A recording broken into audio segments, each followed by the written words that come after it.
Nous préférons la liberté de la pauvreté à l'opulence de l'esclavage, disait le feu président Ahmed Sékou Touré. Mesdames et messieurs, chers professeurs, chers élèves, honorables invités, aimables membres du jury, bonjour, bonjour et bonjour.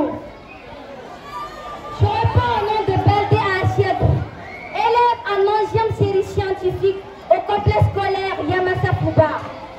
Je suis capitaine de l'équipe des débatteuses de ma classe sur le thème du débat d'aujourd'hui. Je cite: peut-on être digne de la pauvreté? Nous, élèves de l'équipe A, soutenons sans embâche, oui, que c'est possible de garder sa dignité malgré la pauvreté.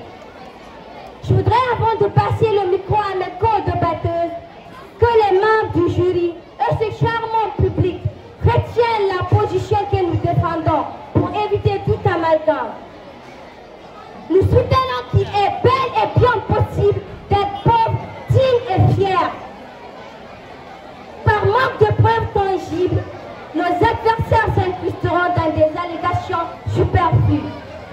Je crois que dans ce débat, la réalité du fond donnera raison à mon équipe, car la force de frappe de nos arguments va terrasser les arguments chancelants et squelettiques de nos adversaires que j'invite à mieux s'informer. Chers membres du jury, aimable public, pour éviter toute confusion, je termine par vous dire qu'un pauvre peut être digne. Mais cela ne voudrait pas dire que tous les pauvres sont dignes. La dignité et la respectabilité ont un prix. Donc, si vous n'êtes pas disposé à le payer, alors votre place sera dans la cuisine à garnir le confort des autres. Ma dignité, je dis bien ma dignité à moi, je réitère, est un métal chaud et difficile à appréhender. Je vous remercie. La société dans laquelle nous vivons est comme un cercle, d'où le respect, la considération, l'entente et l'harmonie. Alors, chers public, distingués invités, honorables membres du jury, mesdames et messieurs, bonjour et bienvenue dans la plus grande et précieuse des écoles de ma Guinée-Conakry, précisément au complexe scolaire Yamassa Fouba. Avant tout, je me présente à vous. Je reprends au nom de Bahadja Mariam, élève de la 11e année série littéraire. Je suis la capitaine de mon équipe. À propos de notre thème de débat, peut-on être digne dans la pauvreté? Nous, élèves de la 11e année série littéraire, disons non. Car on aime dire souvent que le pauvre n'a pas de dignité. Nous sommes devant vous aujourd'hui pour démontrer avec des arguments et des preuves qu'on ne pourra jamais être digne dans la pauvreté. Mon équipe de débatteurs défendra cette position avec des preuves solides. Je vous remercie. Bonjour, je suis Ramatoulaye Bari, élève de la 11e série scientifique. Le prophète Mohammed, paix et salut sur lui, dans ses saintes écritures à ses fidèles, les demandait d'être fiers de leur état, de se contenter du peu qu'ils ont, car le pauvre c'est pas celui qui est devenu, c'est-à-dire qui n'a rien. Le pauvre c'est celui qui est affecté moralement, qui culpabilise les autres, les accusant d'être responsables de son état, qui perd toute sa croyance, car lorsqu'on croit en Dieu, on accepte son état. Face à ce thème, je pense que mes adversaires de la 11e série littéraire sont trop esclaves de leur position. Selon eux, le pauvre n'a pas de dignité, sans laisser une porte de sortie, de s'enfermer dans une cellule sans issue. C'est une process d'esprit de leur part. Qu'ils réfléchissent un tout petit peu. S'ils soutiennent d'emblée que le pauvre n'a pas de dignité, alors ils nous diront que les riches ont la dignité. Donnez-moi une réponse à cette question. Est-ce que les riches sont-ils dignes? Ce n'est pas une façon pour moi de répondre une question par une autre, mais plutôt d'amener nos indélicates débatteuses de la 11e série littéraire à réfléchir et à mettre en cause leurs réponses.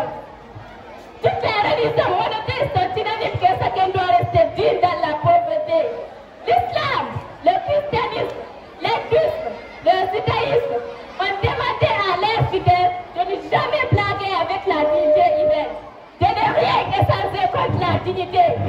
Rien ne vaut la dignité. Le prophète Al-Nabi Issa avait conseillé à ses disciples et compagnons, je cite, votre oui soit oui et votre non soit non pour toujours. Même un mendiant a une dignité. Je vais plus le pour dire que même les fous peuvent avoir une dignité. Alors, gardez vos offrandes et cadeaux si vous voulez monnaie contre la dignité des gens. Un homme ne peut pas s'abaisser, vénérer un riche. Cependant, chacun de nous, pauvres ou riches, a le devoir sacré de reconnaître le bienfait et de reformuler les remerciements à l'endroit du bienfaiteur. Comme un pauvre doit faire preuve de patience et éviter toute tentation, il ne doit s'amuser avec la dignité des autres en profitant de sa position sociale. Je vous remercie. Et voilà. Bonjour, bonjour et bonjour. Je reprends au nom de Diallo et Sekir, élève de la 11e année série littéraire au complexe scolaire Yamasakouba. Acceptez avec nous que la dignité n'existe pas dans la pauvreté. Elle n'existe pas dans la pauvreté. Car l'homme pauvre lui-même n'a pas confiance en lui. Il se sous-estime devant les autres et sa parole n'a pas de valeur. Chers membres du jury, pourquoi les jeunes filles font le commerce sexuel, la prostitution en contre leur dignité? Si elle était riche, allait-elle faire cela? Non. Chers membres de trésor, pourquoi l'homme vole l'homme, tue son prochain, enlève ses organes, vole la drogue pour avoir de l'argent? Est-ce que ça rend l'homme digne? Je réponds par non. Je donne un exemple très frappant. Dans un roman précis et habitude du malheur, de Mongo Betty, le personnage principal, Edouard, a dit à sa femme, permettez de se prostituer avec son directeur pour avoir un poste. Est-ce que c'est être digne? Non. Quel membre d'adversaire, je ne sais pas comment. Et quel adage et dans quelles informations que vous avez trouvé que la dignité existe dans la pauvreté? Moi je réponds par non. Car on ne peut pas être digne dans la pauvreté. Je vous remercie. Bonjour dans l'ensemble. Je réponds au nom de Fatmata Binta, élève de la 11e année série scientifique au sein du complexe scolaire Yamasakouba. Monsieur les membres du jury, sympathique public, nous restons droits dans nos bottes en disant oui, un pauvre peut être digne. Un pauvre n'a pas besoin de se rabaisser ni de vénérer quiconque parce qu'il satisfait ses besoins. Les cadeaux reçus ne doivent pas être un prétexte de soumission, car la seule recherche d'un homme pauvre reste et demeure sa dignité, son honneur ou sa personnalité.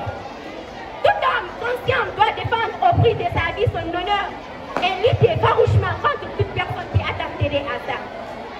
À cet effet, un érudit nous disait, quand tu perds ta fortune, tu as peu perdu. Quand tu perds ta santé, tu as beaucoup perdu. Mais quand tu perds ton honneur, tu as tout perdu. Donc, la dignité est le bien le plus précieux qu'une personne peut avoir. Charmant public, cher jury, je suis franchement déçu par la faiblesse des arguments du camp d'en face. Attendez, est-ce que élève de la 11e? Je suis prof des sciences littéraires. Je ne le crois pas.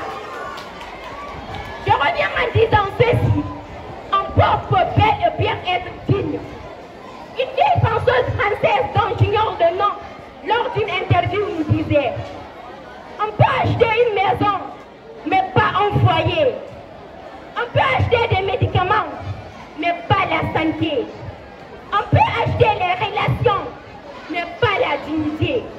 La dignité ne s'achète pas et elle exige de nous sa préservation. Je leur ai invité, charmant public, mesdames et messieurs, chers jurys, n'acceptez jamais qu'on touche à votre dignité. N'acceptez jamais l'hypothéquer. Elles ont plus que l'or, le diamant et toutes les recherches du monde. Tout homme, peu importe sa classe sociale, a une dignité. Riche et pauvre, black et noirs, africains et européens, nous avons tous une dignité. Moi, par exemple, vous pouvez m'insulter, me traiter de tous les mots, mais je n'accepterai jamais qu'on touche à un de mes parents, car ils sont le symbole de ma dignité. Pour votre information, la dignité ne connaît pas d'âge. Jeune ou vieux, en ce qui lui concerne, doit la préserver. Chers jurys, chaleureux invités, charmant public, par ma voix, mon équipe tient à vous remercier pour toute l'attention que vous portez à ce débat et tout l'intérêt que vous avez eu pour ce débat. Je vous dis merci. Et grand merci à ce public bon enfant qui n'a cessé de nous soutenir tout au long de ce débat. Je vous remercie. Mariam, c'est ça? Allez-y. Vous savez, dans le cadre religieux, je n'ai pas dit que Dieu n'aime pas les pauvres. Mais Dieu aime les sacrifices. Dans la société actuelle, il existe une interdépendance entre la dignité et la pauvreté. D'abord, comment peut-on être digne, avoir de l'estime, de la considération devant les gens dans la pauvreté? C'est impossible. Dans la mesure où la dignité repose sur quelque chose, on ne peut pas être libre ou digne lorsqu'on n'a rien comme nécessaire pour vivre. Le manque de biens comme l'argent, les habits, la nourriture, le logement, les soins de santé poussent l'homme à perdre sa dignité, sa valeur, son estime, le respect des gens envers lui. Pour preuve, pour se marier en tant que jeune, il faut avoir des moyens nécessaires. Pour être respecté par sa femme et ses enfants, il faut satisfaire leurs besoins.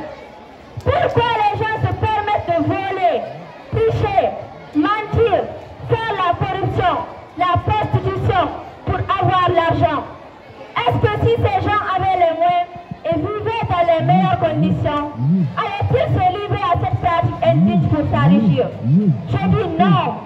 La Guinée est un pauvre pays. C'est pourquoi la dignité des gens n'existe presque pas, par la pauvreté, le détournement et tant d'autres. L'immigration clandestine est due à la pauvreté des pays africains. Alors, il faut être riche, avoir des moyens pour être respecté et valorisé devant les autres. Alors, très chers membres du jury, aimables invités, je tiens à vous remercier. Cependant, je tiens à remercier ce grand public qui nous a suivis ici aujourd'hui. Je vous remercie. Et voilà, merci.